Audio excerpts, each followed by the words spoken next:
Earlier, we talked about how House Republicans are voting tonight on whether or not to strip Liz Cheney of her leadership position because she voted to impeach Donald Trump. The vote is now in. House Republican caucus has voted by secret ballot to let her keep her job. NBC News correspondent Leigh Ann Caldwell is at the Capitol, and she joins me now. How did this vote go down? Do we have a tally? Hey, Chris, we do. The vote just took place in this room right behind me, down a flight of stairs. The tally was pretty significant in favor of Liz Cheney, about 145 to 61. So that means there was just about 60 members who voted to strip her from her position as the number 3 Republican in the House conference. So it was a secret ballot. So we don't know exactly how people voted, but I will say that it was a lot less than I expected. Mm-hmm. There was hours of debate about Liz Cheney and her role. And in the conference, everyone was talking about it was a family discussion. So we didn't get a lot of details. There seems to be a big muzzle around what did happen there.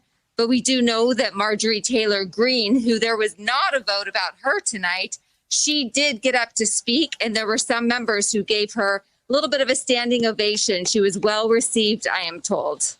145 to 61 in a secret ballot. That is, I suppose, encouraging insofar as the caucus has decided that they will not cast out a member for the sheer heterodoxy of voting to impeach the president of the United States.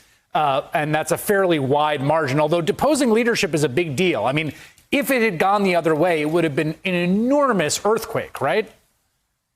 It would have been extremely significant, especially on the same day that they were having this big discussion about Marjorie Taylor Greene, who has said in the past that Parkland was a false flag operation. She had been a supporter of QAnon.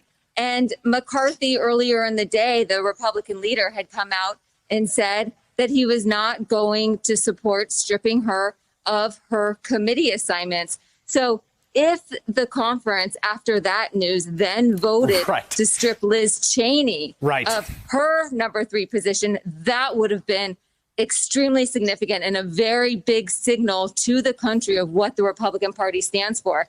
Right now, they're keeping it as status quo. Right. I guess that's well said, right? That what ended up getting set up here was a kind of, well, let's not do anything about either equilibrium that essentially prevailed in both cases in terms of the caucus. That's absolutely right. They are going to try to live to fight another day. And now tomorrow, the Democrats are planning on moving forward on a resolution to strip Marjorie Taylor Greene from her committee assignments.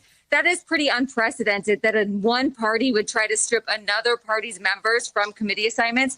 And so what Republicans are leaning into is Democratic overreach.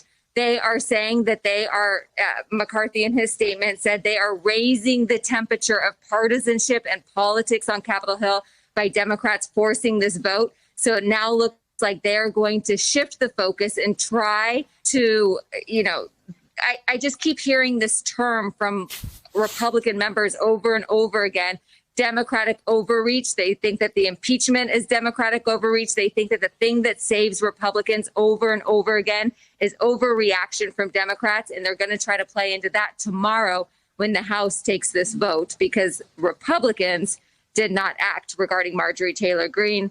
And then they're keeping Cheney in her position. They're going to try to change the topic, Chris. Hey, thanks for watching our YouTube channel. You should know that you can follow today's top stories and breaking news and catch up on your favorite MSNBC shows all in one place. Download the NBC News app today.